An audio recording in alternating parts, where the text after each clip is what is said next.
Hello everyone, welcome to Percussionology. Today I'm going to talk about flams. One of the most overlooked thing about flams is how flams can be interpreted by students. I'm going to go through the different kinds of flams that there actually are, and then I'm going to show you a little exercise on what I do to teach my students flams and how to make sure that they can get a consistent sound when they're playing flams on the same hand and also when they're alternating. The first thing you need to know about a flam is there's a primary note and a grace note.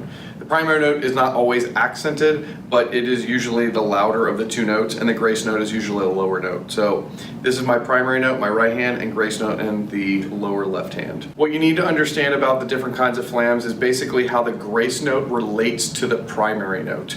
So the first kind of flam that we have is an open flam. So that is where my left hand hits before my right hand pretty significantly. The next kind of flam that I have is correct flam. That is where the grace note is hitting at the appropriate time before the primary note. I think of it as literally like the word flam if it had two syllables, flam. The next kind of flam is a tight flam. This is where the grace note continues to move closer to the primary note and now is just enough space where you can tell that there's two different notes. The last kind of flam is a flat flam. This is where both sticks are hitting at the exact same time and kind of has this trampoline effect if two people were jumping on a trampoline and hitting at the same time. When you play this, it literally sounds like one note. How I usually approach flams with my students is I relate it directly to playing 8 on a hand, and I have an exercise called 8 on a flam. So what we do is literally play 8 on a hand with one hand. And what I'm going to do is I'm going to add a grace note that just happens right before that.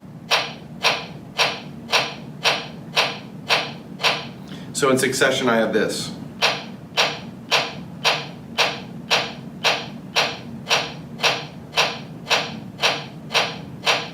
By having this nice smooth wrist motion and approaching my 8 on a hand, nothing should change when I add the grace note. Now when students do this for the first time, it's usually super awkward and they're trying to play the grace note before the primary note. And what I try to do is tell them if their hands are set up correctly and they're here, usually if they just think about dropping both sticks at the same time, they usually get an open flam, but it's kind of close to what it needs to be. Then what I try to do is tell them to manipulate the grace note by basically trying to see if they can get them to be closer together. If the grace note is flat or closed, what I try to do is just have them play their left hand a little bit earlier. Once students are able to play the 8 on a hand and then 8 on a flam, what we do is transition to the left hand and there's a little pop in the middle. So we end up with this.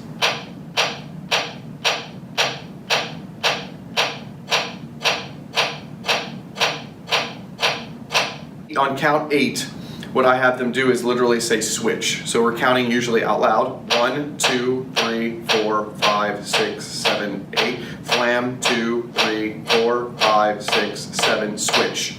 And right here, what's happening is we're playing a downstroke on count 8 with the right hand, and then we're playing an upstroke with the left hand.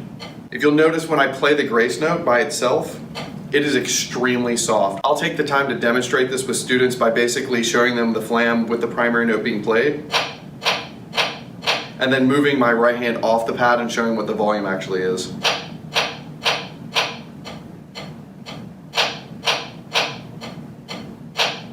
They begin to understand that this grace note is extremely soft.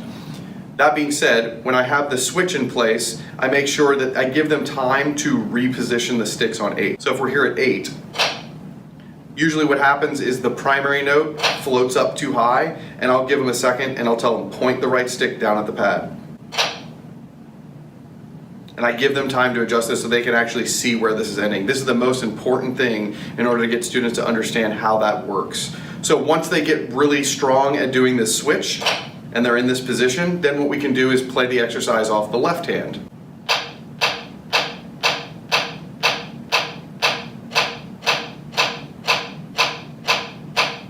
An important aspect when we start is making sure students understand which hand you're starting with and making sure that one stick is in the up position and one stick is in the down position. So if we're starting with our right hand flam, we have right hand up, left hand pointed down. If we're starting with our left hand flam, the left hand is up and the right hand is pointed down. And I make sure every single student looks exactly like that before we even start. So once we're able to get the left hand in a good position, we can make sure that we add the switch at the end.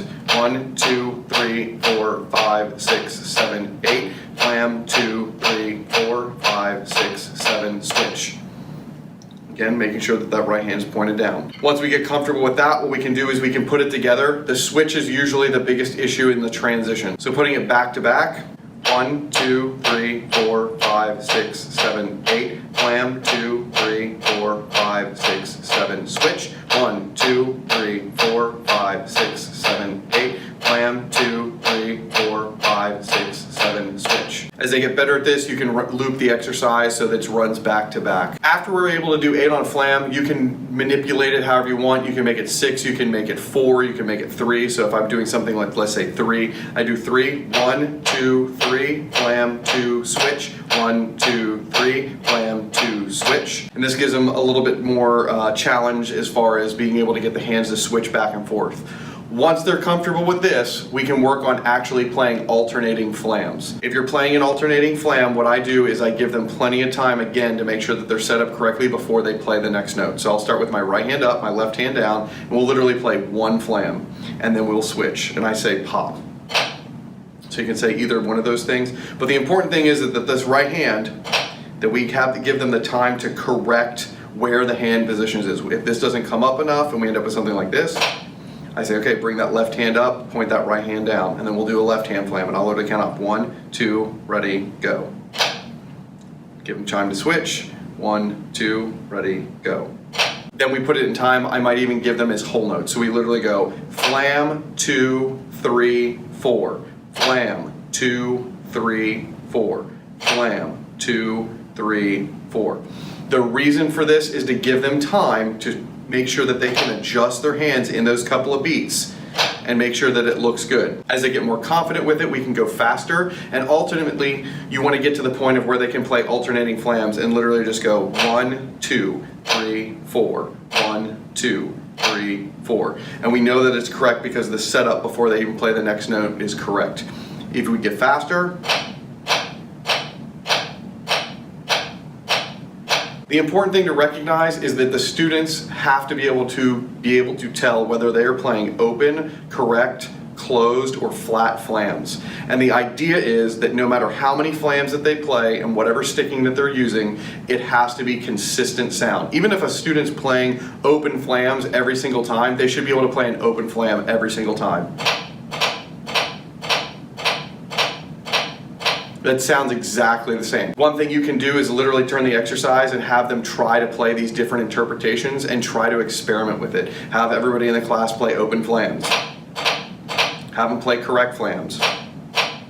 Play closed flams. Play flat flams.